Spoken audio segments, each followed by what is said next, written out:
माननीय प्रधानमंत्री नरेंद्र मोदी जी।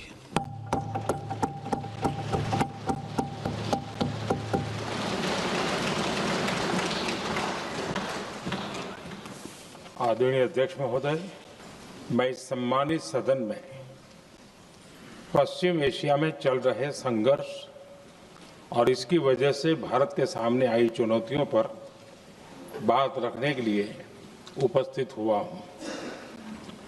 इस समय पश्चिमी एशिया की हालत चिंताजनक है। बीते 2-3 हफ्तों में जयशंकर जी ने और हरदीप पुरी जी ने इस विषय पर सदन को जरूरी जानकारी दी है। अब इस संकट को 3 सप्ताह से ज्यादा हो रहा है। इसका पूरे विश्व की अर्थव्यवस्था पर, लोगों के जीवन पर बहुत ही विपरीत असर हो रहा है। इसलिए पूरी दुनिया इस संकट के जल्द से जल्द समाधान के लिए सभी पक्षों से आग्रह भी कर रही है। अध्यक्ष महोदय, भारत के सामने भी इस युद्ध ने अप्रत्याशित चुनौतियां खड़ी कर दी हैं। ये चुनौतियां आर्थिक भी हैं, नेशनल सिक्योरिटी से जुड़ी भी हैं और मानवीय भी हैं। युद्धरत और युद्ध से प्रभावित देशों के साथ भारत के व्यापक व्यापारिक रिश्ते हैं। जिस क्षेत्र में युद्ध हो रहा है वो दुनिया के दूसरे देशों के साथ हमारे व्यापार का भी एक महत्वपूर्ण रास्ता है। विशेष रूप से कच्चे तेल और गैस की हमारी जरूरतों का एक बड़ा हिस्सा यही क्षेत्र पूरा करता है। हमारे लिए ये रीजन एक और कारण से भी अहम है। लगभग 1 करोड़ भारतीय खाड़ी देशों में रहते हैं और वहां काम करते हैं। वहां समंदर में जो कमर्शियल शिप चलते हैं उनमें भारतीय क्रू मेंबर्स की संख्या भी बहुत अधिक है। ऐसे अलग अलग कारणों के चलते भारत की चिंताएं स्वाभाविक रूप से अधिक है। इसलिए ये आवश्यक है कि भारत की संसद से इस संकट को लेकर एक मत और एकजुट आवाज दुनिया में जाए।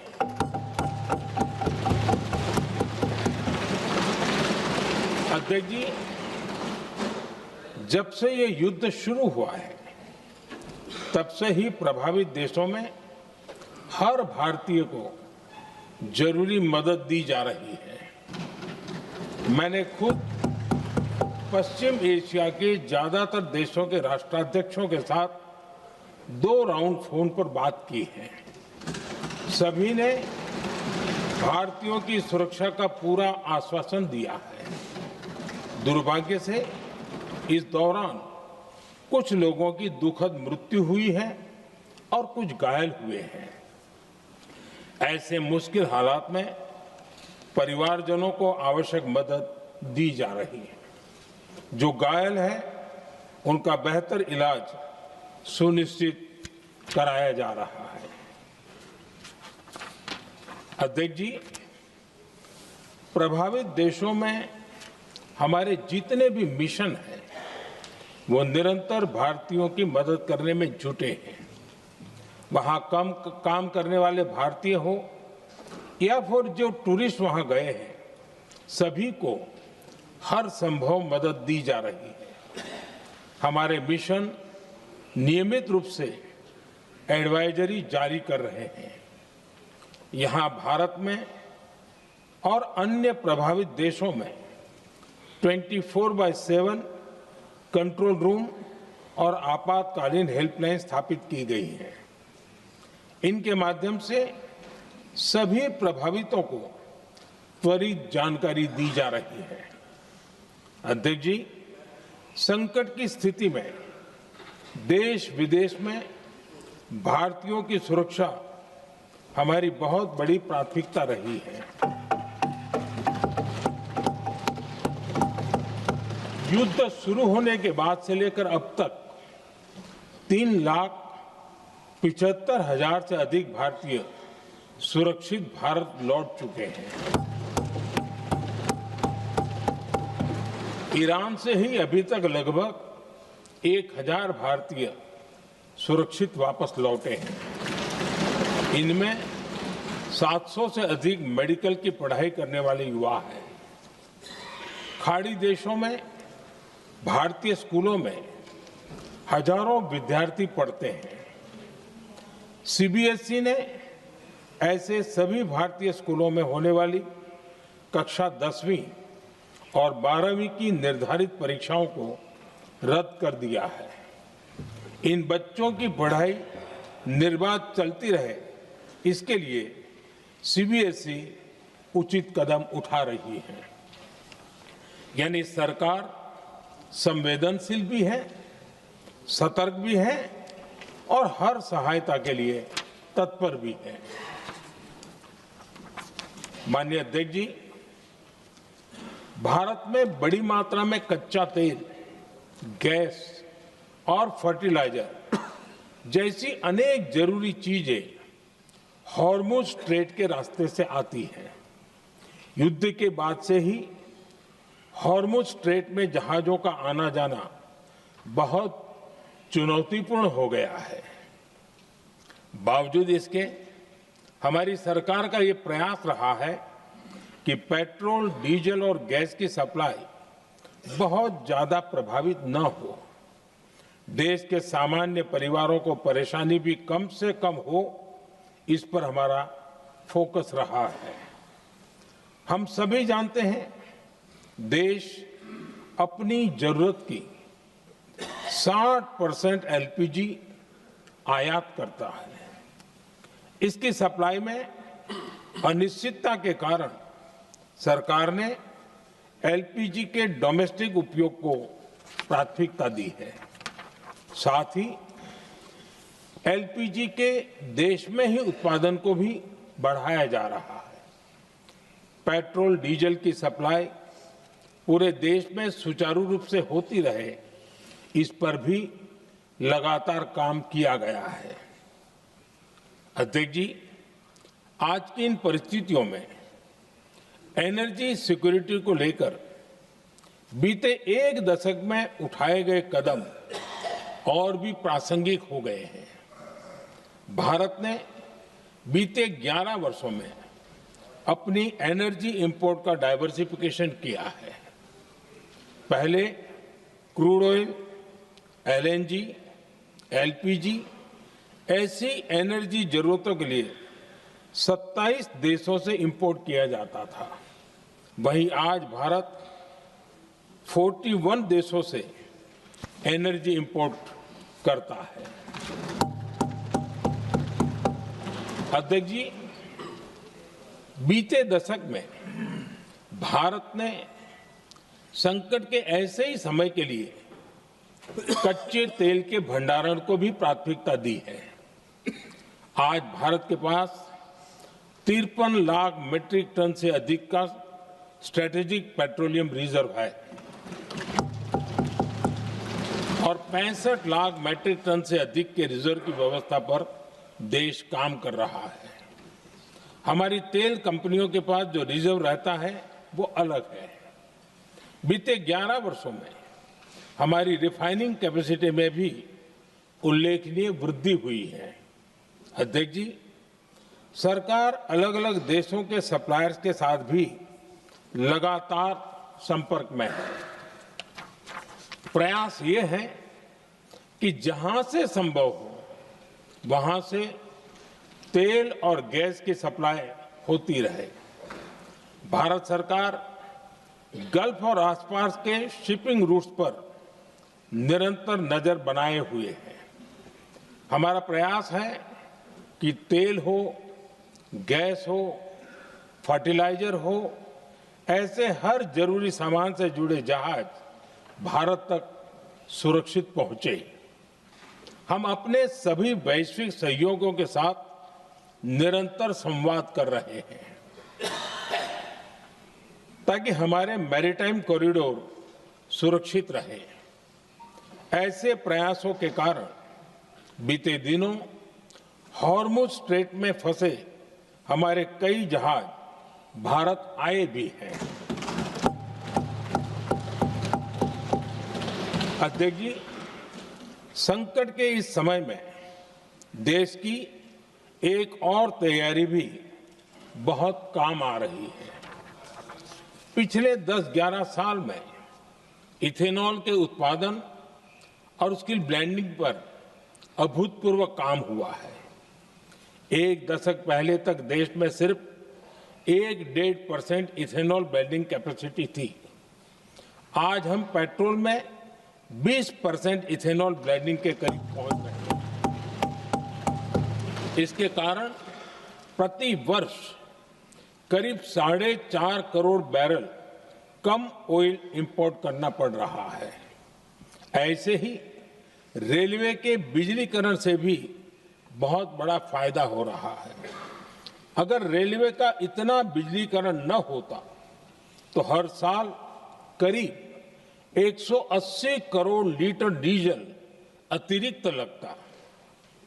ऐसे ही हमने मेट्रो का नेटवर्क बढ़ाया है। 2014 में जहां देश में मेट्रो नेटवर्क 250 किलोमीटर से भी कम था, आज ये बढ़कर करीब 1100 किलोमीटर हो गया है। हमने इलेक्ट्रिक मोबिलिटी पर बहुत अधिक बल दिया। केंद्र सरकार ने राज्यों को 15,000 इलेक्ट्रिक बसें चलाने के लिए दी हैं। आज जिस स्केल पर वैकल्पिक ईंधन पर काम हो रहा है, उससे भारत का भविष्य और सुरक्षित होगा।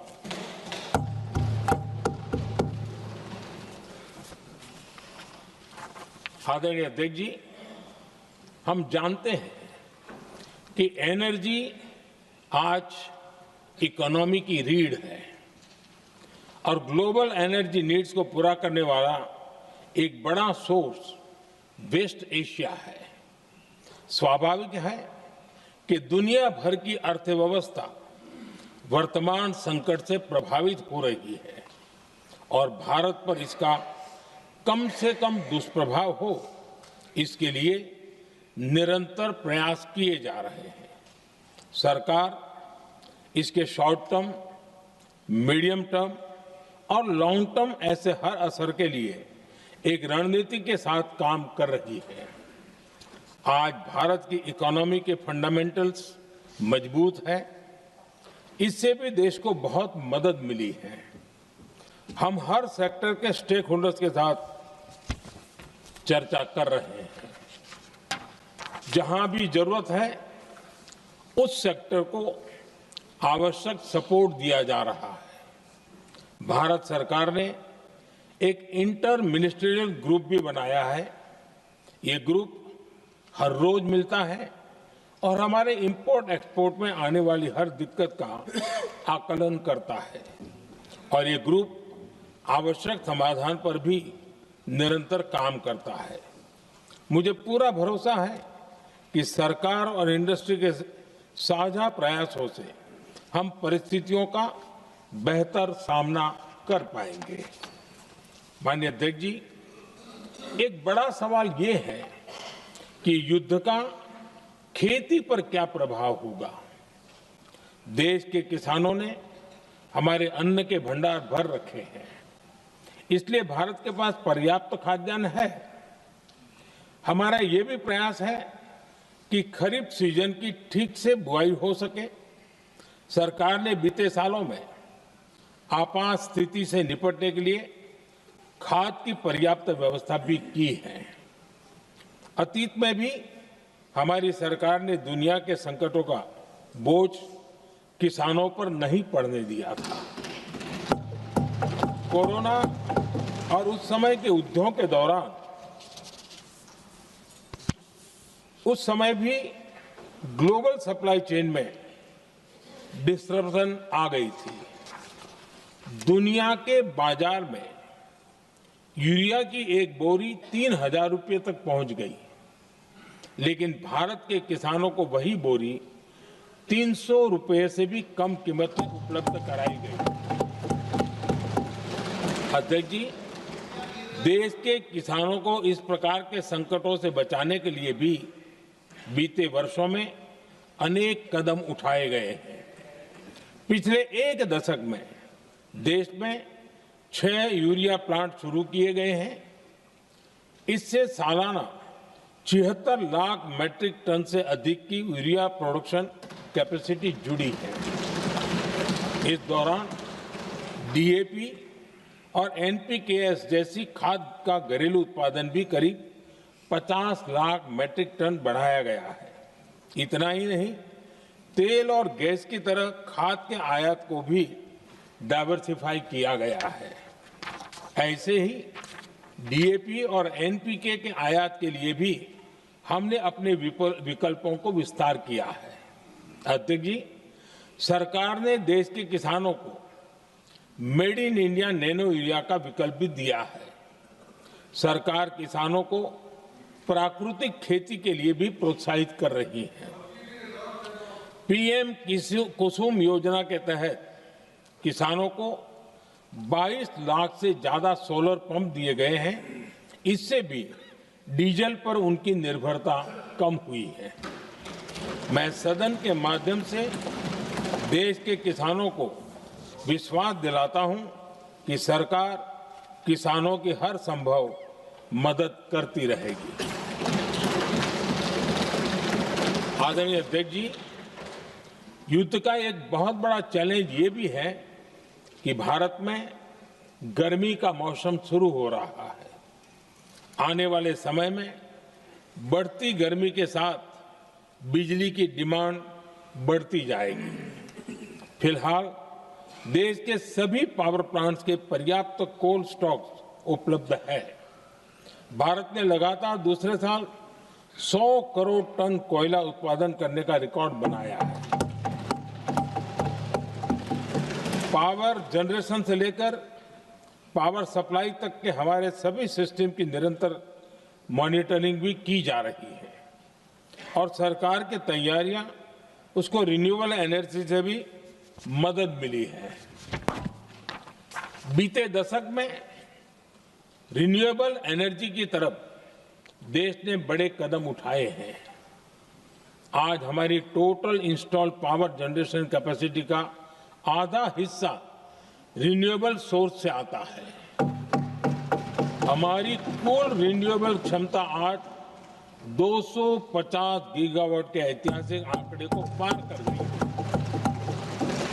बीते 11 वर्षों में देश ने अपनी सोलर पावर कैपेसिटी करीब 3 गीगावाट से बढ़ाकर 140 गीगावाट तक पहुंचाई है। बीते वर्षों में देश में करीब 40 लाख रूफटॉप सोलर लगे हैं।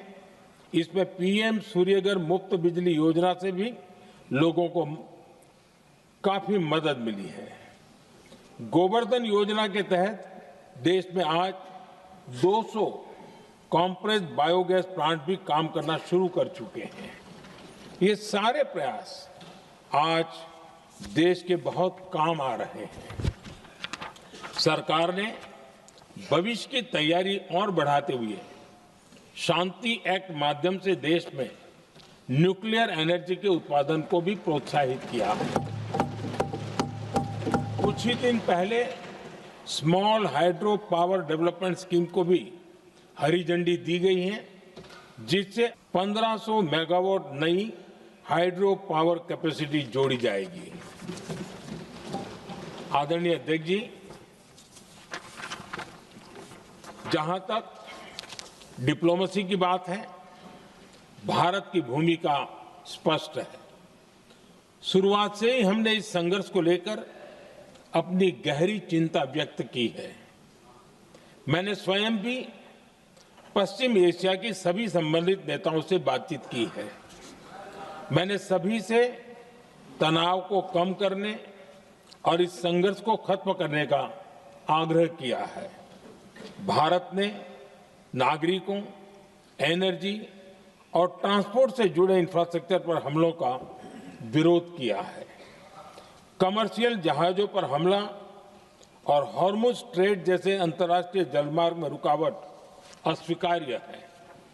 भारत डिप्लोमेसी के जरिए युद्ध के इस माहौल में भी भारतीय जहाजों के सुरक्षित आवागमन के लिए निरंतर प्रयास कर रहा है। अध्यक्ष महोदय, भारत हमेशा से ही मानवता के हित में और शांति के पक्ष में अपनी आवाज उठाता रहा है। मैं फिर कहूंगा कि बातचीत और कूटनीति ही इस समस्या का समाधान है। हमारे हर प्रयास तनाव को कम करने, इस संघर्ष को समाप्त करने के लिए है। इस युद्ध में किसी के भी जीवन पर संकट मानवता के हित में नहीं है। इसलिए भारत का प्रयास सभी पक्षों को जल्द से जल्द शांतिपूर्ण समाधान के लिए प्रोत्साहित करने का है। अध्यक्ष जी, जब ऐसे संकट आते हैं तो कुछ तत्व इसका गलत फायदा उठाने की कोशिश भी करते हैं। इसलिए कानून व्यवस्था सुनिश्चित करने वाली सभी एजेंसियों को अलर्ट पर रखा गया है। कोस्टल सिक्योरिटी हो, बॉर्डर सिक्योरिटी हो, साइबर सिक्योरिटी हो, स्ट्रेटेजिक इंस्टॉलेशंस हो, सबकी सुरक्षा को और मजबूत किया जा रहा है। अध्यक्ष जी, इस युद्ध के कारण दुनिया में जो कठिन हालात बने हैं, उनका प्रभाव लंबे समय तक बने रहने की आशंका है। इसलिए हमें तैयार रहना होगा, हमें एकजुट रहना होगा।